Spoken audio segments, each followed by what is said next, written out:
Hello and welcome to Atelier RGS. My name's Rob Smith and this time we are unboxing, assembling and testing this Vevor sandblasting cabinet. Let's see how we get on.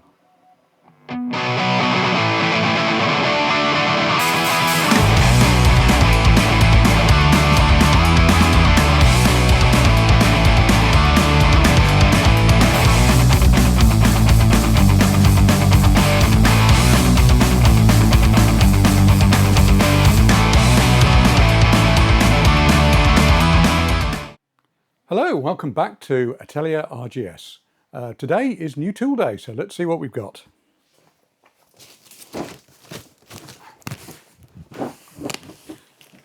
What we have in this somewhat heavy box is a sandblasting cabinet. It's from Vevor, as you can see. I'm not sponsored by Vevor, but Uncle Vevor, if you're watching, you know where I am. They just seem to have the right gear at the right price when I'm looking for it. I bought this one from AliExpress. It was about 140 euros, I believe. The price, as I've said before with Vevor, goes up and down, so it's worth shopping around. Sometimes I've bought from Vevor direct at the best price, sometimes it's elsewhere. But let's see what we got in the box.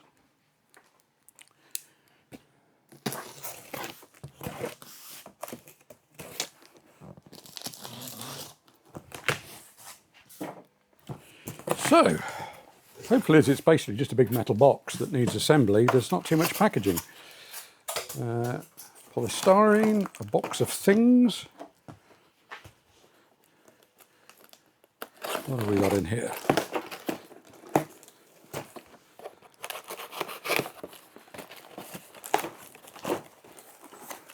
Some seals, pipes. This looks like most of the air stuff. There's some gasket maker, gasket sealer.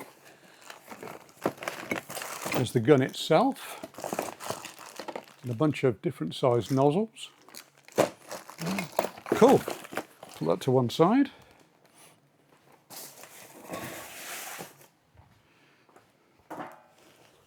The reason I bought one of these is for those of you that have watched other videos on the channel, you probably realise I'm building rebuilding a Moto Morini 3.5 Sport out in the garage. There's quite a lot of rusty bits on that, so that's the main reason I got this. So those will be the side panels.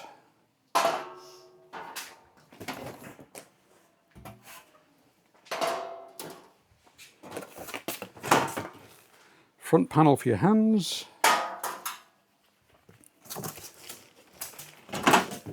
The window, a seal already on it.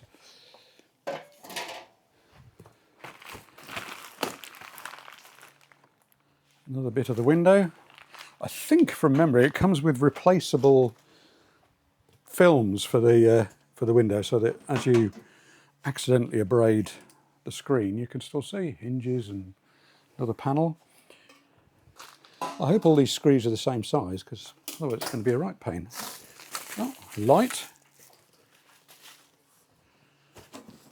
I'm guessing that's the back panel. What's the betting I pulled all these out the wrong order? Lots of screws and nuts and bolts. They are all sorts of different sizes. Excellent. But they are mostly screws rather than bolts, so that makes it a bit easier.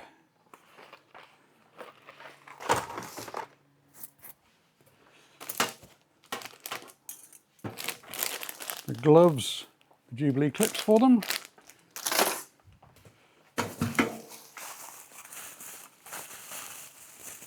Feet.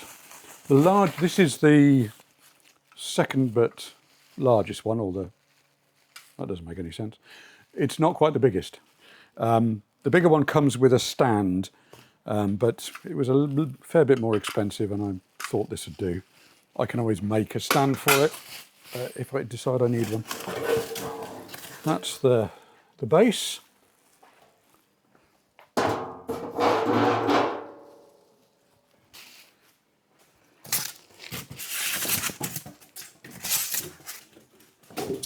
And finally, the tray that the products you're working on sit on.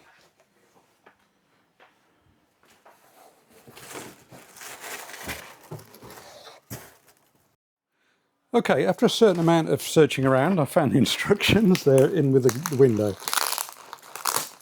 They do have the instructions on the website. And there was actually a video of how to assemble it. But we'll see what the instructions themselves are like.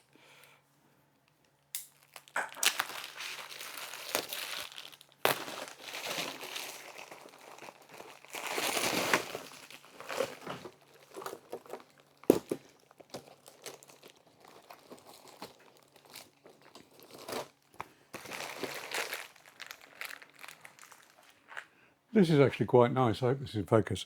They've got all the various fixings labelled for which bit they go in, so you don't have to open everything and leave it in a big pile, which is great. So I need these to start with.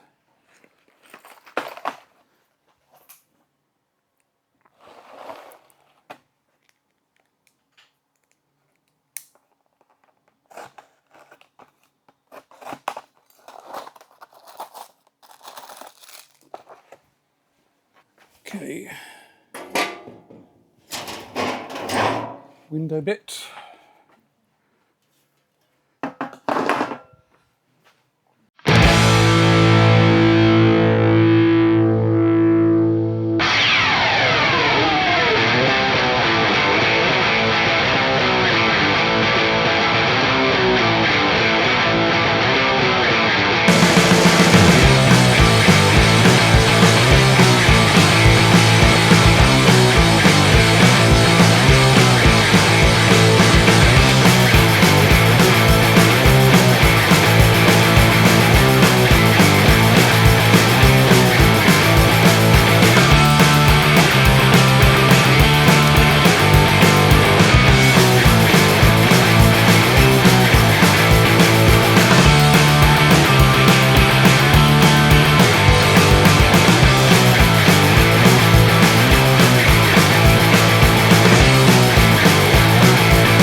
Right, let's start assembling the gun. So far so good. I mean, it goes together pretty well. It goes together very well. There's, you know, everything lines up, it's good. I like the fact that they don't just give you the exact number of screws and nuts you need, they give you a couple of extras, so you're free to lose some if you feel like it.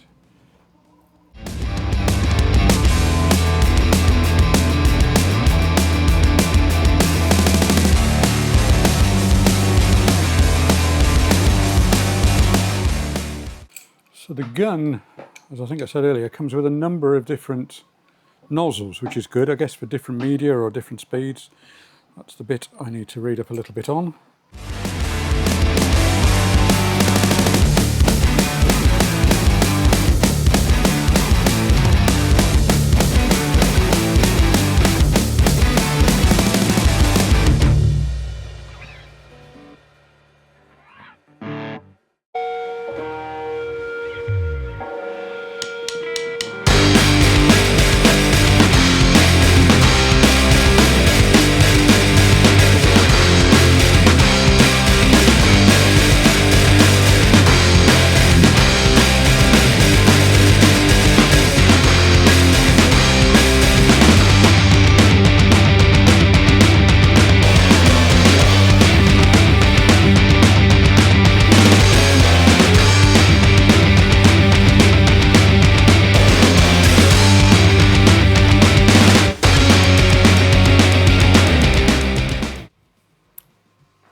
Okay, nice touch. They include some PTFE tape to seal everything up, and even tell you how many times to wrap it around.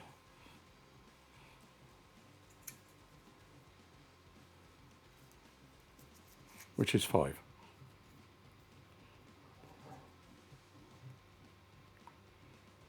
I always make a mess with this stuff.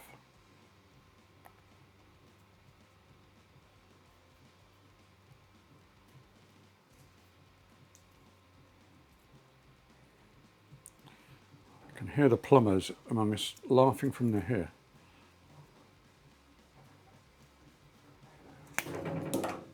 Okay.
A reasonable amount of tightness on this, sort of 1.5 mils. Okay, so what's supplied is a spigot like that, so you fit a hose, you can fit a hose onto it. What I'm going to use, because I happen to have it lying around, is a quick connector, so I can just connect one of my existing hoses to it, nice and easy. So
Well, that's the assembly complete. It went together pretty easily. A little tiny bit of bending of tin in one place. The gloves were a little bit fiddly. The only thing that really went wrong was my fault. I forgot to use the gasket sealer, which is obviously intended to seal up the seams of the box. It doesn't actually mention it in the instructions, but that's the only beef I have with the instructions. They're very good. So the next thing is really try it out. I've got recent purchase here, which is a somewhat ancient pillar drill, which you can hopefully see has got rather a lot of rust on it. So we'll try it out on this. I'll take that apart in a moment. We'll try it out on that before we start trying it out on bits of motorcycle, which are a little bit more valuable. So yeah, so far so good. Okay, let's try this out.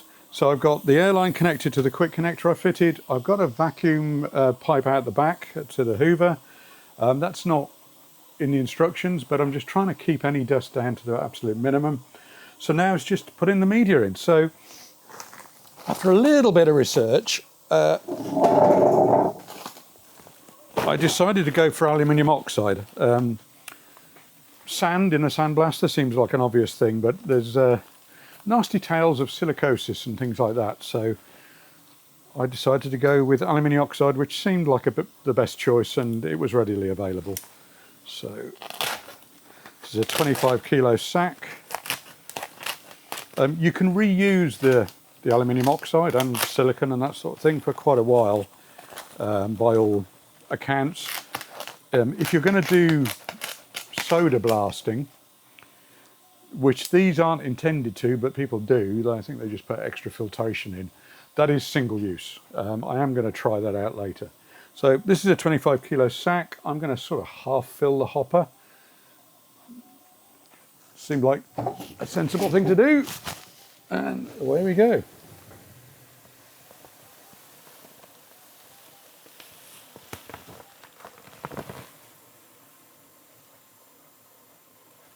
Okay. I think that will do. Already dust starting to come out, as you can see. So I'll close that while we're talking. So what I'm going to try it out on, as I said, are these bits of the drill I bought, essentially off the equivalent, the French equivalent of eBay, or a competitor for eBay, I guess. So you can see they're fairly, a little bit of rust on them, fairly dirty and scruffy looking. So this, I mean, the drill dates from I think 1982, so you can forgive it. The shaft, the pillar of the pillar drill is probably the worst. I was a little bit leery of, using something as aggressive. That'll be the compressor. I was a little bit wary of using something as aggressive as sandblasting can be, or media blasting can be, but the condition of this is so rough, I don't think it can get much worse, and there seems to be a fair amount of free play anyhow.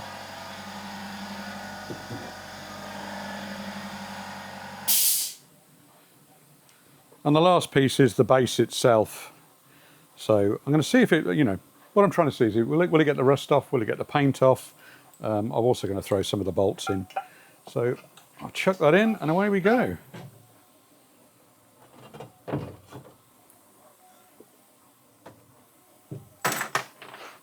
Oh, one bolt's gone straight through. I'll worry about that later. Or forget about it and be wondering where it went.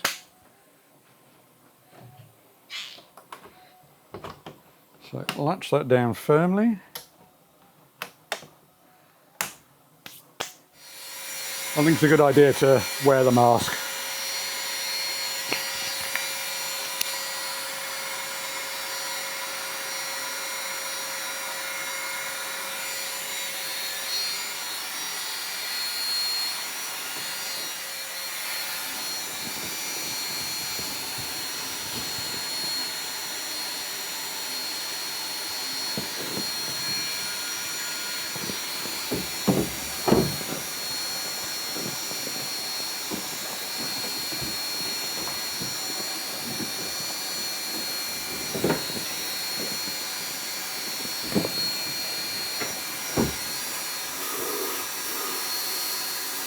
Wow.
Okay, let's see how that goes. I didn't seem to be squirting dust out everywhere, which is good.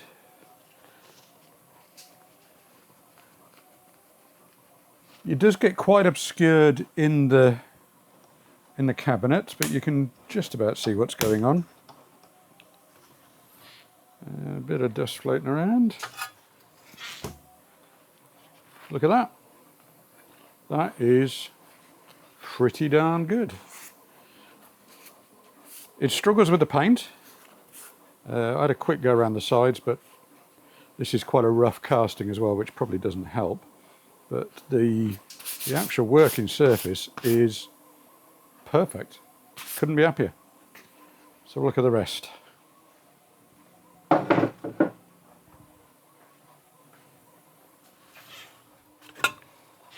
had a more concerted effort on this piece to get all the paint off, and it's done a perfectly good job. Missed a couple of bits, but doesn't really matter. I'm going to paint it again anyhow. But yeah, does what it says on the tin.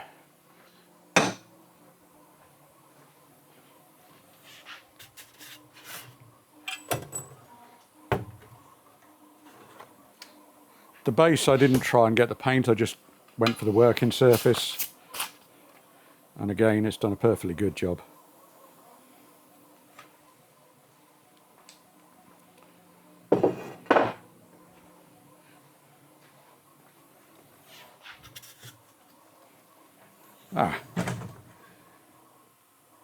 That's interesting. The pipe is partially uncovered, so all the media, oh, didn't want to do that. The media has kind of got its stuff stuck around the edges, so something to be aware of for the next time. That's the shaft or the pillar. That's come out really well as well. I might try and polish it just to see if it polishes up really, but it's certainly taken all of the rust off, which was pretty bad. A little bit of pitting, but it's actually not too bad actually. I mean, that's pitting from the rust, not from anything that the sandblasting or media blasting has done. Bolt that escaped.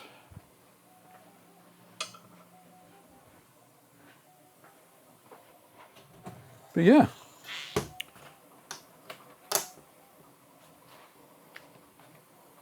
If you can hear something weird going on, it's the 3D printers running in the background.